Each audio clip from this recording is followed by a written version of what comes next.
as I'm adjusting the mic. Welcome, everyone, to Reverend Geek. We got to talk about that second 60th anniversary special. So I'm sitting here and I'm watching this thing. I don't know. I'm not gonna say it wasn't a bad episode. There have been worse episodes. I'm looking at you, Chibnall. But wow. So where to begin on this? Well, here's my thoughts. So after all this secrecy on this episode, the Wild Blue Yonder, we get a story which is classic of the RTD1 era, where we keep it very minimum, pretty much the same space, same set, whatever you want to say, same couple of sets. And it's only pretty much the Doctor and Donna for the whole episode. And I know fans have been mixed. I mean, in the beginning, the cold opening, whatever you want to call it, they do this thing with, what's his name? Isaac Newton. And that's my dog in the background. But they do this thing with the Doctor and Donna. And Isaac Newton, and I know that there's been a lot of hate online about this scene. I don't get it because there have been other choices for other characters throughout the history of this show and other shows where they have portrayed actors as not the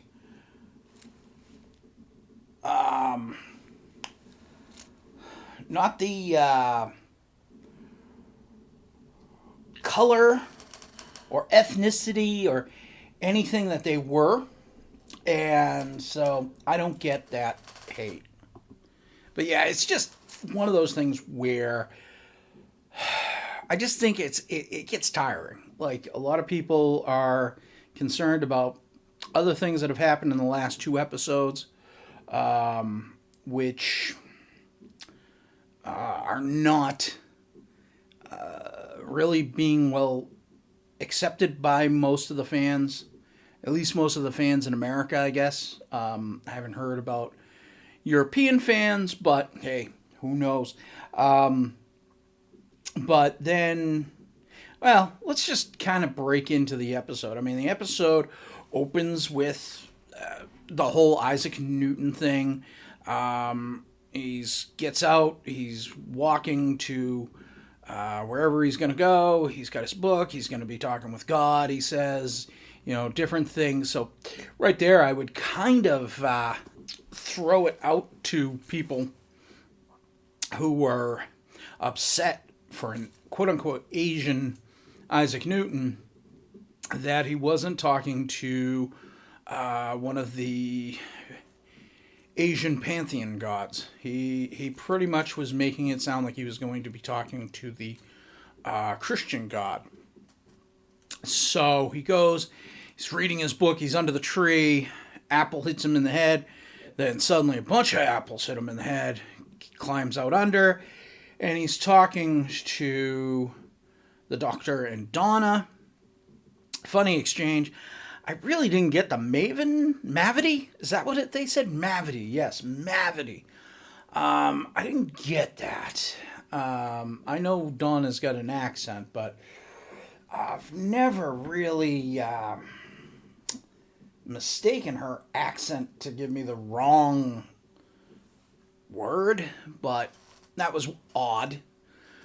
But anyway, we go into the opening, and then we get into them landing on the ship. The TARDIS is really, which is kind of odd if we're honest, because They land on the ship. They get thrown out by the TARDIS. But they landed on top of the tree, and it didn't seem like there was a fire going on anymore. It's an odd choice, if you ask me. But they got on board. They land in this docking bay. I don't know what it was. It was a small little offshoot of a gigantic, enormous spaceship. This called back to a few episodes of the RTD1 and Moffat era of Doctor Who. But it was very interesting. It was good. They land on there eventually. Well, the Doctor's trying to calm Donna and everything else. The TARDIS with the Sonic in its key hole leaves. This is a safety that has been there before. We saw this with the 11th Doctor in his TARDIS in his first episode. But it was just very interesting to see because they come out, they're walking down this long hall. The Doctor sees the robot that's walking down. I forget, Johnny? Jimbo? I forget what he called him. But we see that, and then the Doctor and Donna get this little space car. They're driving around. And we begin to start to see that there's things that are not as they should be. It turns out that they are at the edge of the galaxy, or edge of the universe. I forget. Edge of the universe would be probably where it was. No stars. It's very interesting to see how that goes. The captain is outside. They have these two nobodies. I've heard people talking about these. I don't know what quite these aliens were. And they were very interesting. There was a lot of trickery going on with this. But that's what I want to talk about with this episode. This is where the episode was really good because you have the real Doctor occasionally in this with the fake Donna and the fake Doctor with the real Donna. And we start to learn certain things about the two, which really brings, I think, a lot to the character. Like, there are I've heard people say there's too many similarities between 10 and 14, and I think there are going to be similarities because he is revisiting the character, I guess, and this is the first time we've seen this, really. I mean, yes, we got Tom Baker basically being the Doctor again in the 50th 10 years ago, but this is our first real in-depth look at 14 and how this plays out in the grand scheme of life. And I like it, but there's still some things that are there that just kind of make you scratch your head and wonder what is going on. You know, when are we going to see? Because one of my favorite things about the 10th Doctor, which I think honestly, Matt Smith's Doctor was, the 11th was a continuation of the 10th, but he portrayed the oldness with young face better. I've watched a couple of videos recently where they talked about that, and I feel that my take on the 11th, and maybe I'll do a series of videos for Doctor Who Days where I talk about the incarnations of the Doctors and what I liked about them, what I didn't like about them.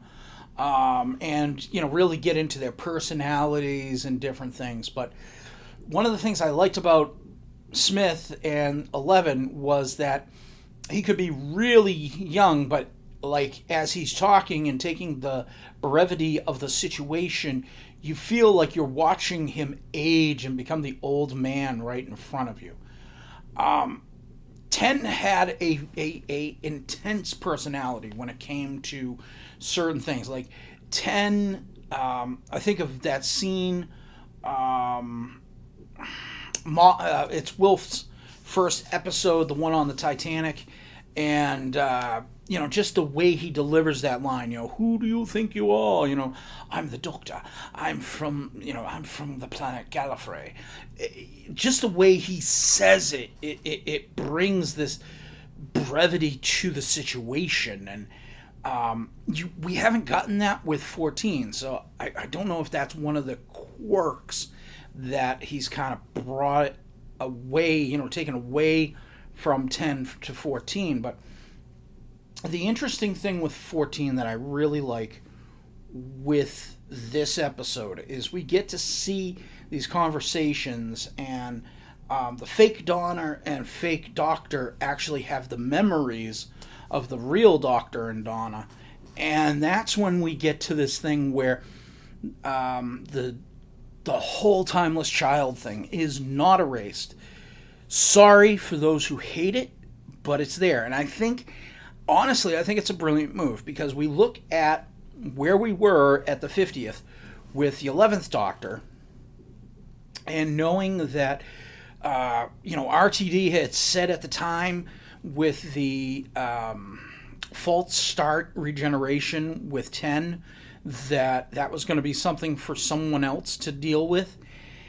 And I think Moffat really took it and, gave us that Doctor between 8 and 9, and made us realize that 11 was actually the 13th incarnation of the Doctor.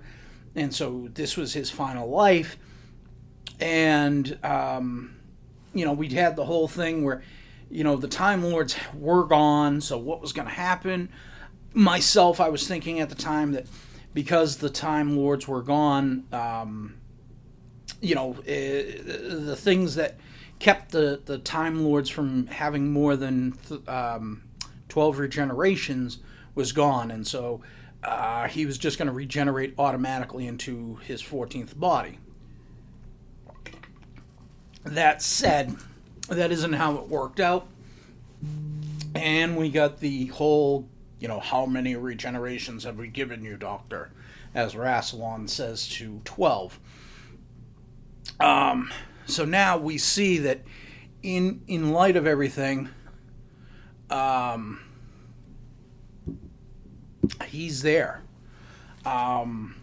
He's the timeless child still, and so this is gonna heat up, and I think it's good, because how can the show keep going on if right now the Time Lords are gone? Thank you, Chibnall.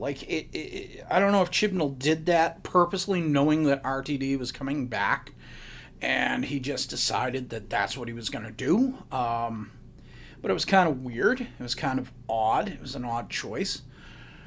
I think you have to have the Time Lords, but again, I'm getting off the topic of the show. So we have this whole thing going where we're learning different things. We're learning how the Doctor and Donna are thinking these days, and we come to realize that they still are the best of friends. The Doctor has a love for Donna that is not that of a lover, but like that of a sibling. Like, he loves her like a kid sister or a dear sister type person. And so that's where they have this bond. And we see this whole thing where the fake Doctor and fake Donna get to this point where they have been fully integrated into who they are trying to be. Things are playing out. The fake Doctor is going to try to stop Jimbo from blowing up the ship. The two Donnas are fighting, and the Doctor has to choose, and he has this thing this question about Mrs. Bean in some show and why is she funny, and he chooses the wrong Donna and then comes to realize that, goes back, tosses her out of the ship, gets the real Donna, consoles her, asks her for forgiveness, and goes on their merry way. The ship blows up and they're able to make it back to Earth. Now, if this is a long review, but really there wasn't much. I mean, I liked some of the stuff that went on in this episode, but this really, to me, didn't have the feel of a 60th anniversary episode until that very end when they materialize back on the street and it's a few days have gone by and Wilfred Mott is sitting there, and my heart breaks to know that that is the only footage we got of him. And I mean, there were behind the scenes stuff, and it just tears my heart apart just knowing that they were trying to get some stuff, get some footage. I don't know if we're going to have a little bit more of him in the next episode. From what RTD has said, this is the only footage that we're going to see of him. And it breaks my heart because that's the only time this episode felt like a 60th. This episode really, and I've heard this from one other YouTuber, this feels like the penultimate episode, the episode before the big finale. And we know we're getting the big finale. We know that, on the 9th is going to be the last episode of 14's era. And I don't know. I'm torn. I really am. Like, I can understand why we had David Tennant come back.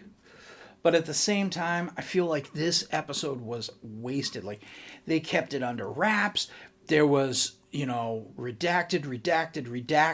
There were 3 names redacted in information that was sent. And I just feel like it was a huge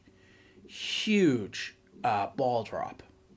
Because, okay, yeah, we had a good typical regeneration for, episode, or not regeneration, but post-regeneration episode. And then it felt like this should have been, if they were going to do something with Multi-Doctor. Now, I know what the rumors are for this coming Saturday. I'm going to have a separate video for that. But all I can say is that I really felt that this was not a good episode. Like, I wanted Multi-Doctor. I wanted, and that's what people were saying. Oh, Capaldi's going to be in it. Smith's going to be in it. Oh, big surprise. We didn't get them. And even though I had only heard those rumors recently, like within days of airing, I was still disappointed. I wasn't putting my hopes up, but RTD has dropped the ball severely. And I don't think it's the end of Doctor Who, but even when it's not a big anniversary, they have tended to really bring stuff out. I mean, the 10th anniversary, we had the 3 Doctors. 20th, we had the 5 Doctors. The 25th, we had the 2 Doctors. So, it kind of really, even Twice Upon a Time aired close to the 25th anniversary, and we got 2 Doctors there. And so, I don't know. I just feel like we could have seen some things. We could have set some stuff up. I don't know. I'm just not feeling it right now, guys. So, but overall, where last week was a 9.5, I have to give this episode like a 7 because it was classic RTD. It was, you know, it had a lot of those feels. We kind of got some closure to some storylines that really isn't closure. I mean, the Timeless Child is there. So, you know, here's the thing. You know, we are going to have a 15th Doctor. When you think of that, post regeneration now, so you look at this, you know, you have 12 Doctors, because you have 10 and 10.1, or 10.1 and 10.2 with the Doctor and the Meta Doctor, or the 10th Doctor and the Meta Doctor. But you have, you know, 1 through 10, and then the War Doctor, and then you have 11, 12, 11, which concludes the, you know, the quote-unquote first thing. I bet you they couldn't even really, they probably could not have stopped his, the Doctor's regeneration process. You know, we do hear of stuff, you know, the 8th Doctor, just all these different things. I don't know. There's just a lot of there's a lot of timey-wiminess that's got to be sorted out. But my point is, you've got, you know, Capaldi, so 12, 13, 14, 15. So we've got 4 out of, you know, supposedly 12 new bodies. So we're a third of the way there. You know, we're going through a third of them as of this coming Saturday. And what's going to happen? You know, so it just makes sense that they did what they did to make sure that the show can continue on. Because most likely RTD's not bringing back Gallifrey. That was a Moffat thing. I don't think we're going to get a Moffat 2 era. But that said, if you can't tell, I'm on the fence. I really am. I'm on the fence. I like the 14th Doctor. I like a lot of things, but at this point in time in the storyline, I am really, really, I'm really hoping that they've saved the best for last, and this is going to wrap it up. The other thing I haven't liked is not able to buy these episodes on Vudu. At least I haven't looked since last week, but I like having these episodes available for me to have in my collection to watch, and yeah, don't have those. Anyway, that's it. I'm gonna leave out, geek out. Bye.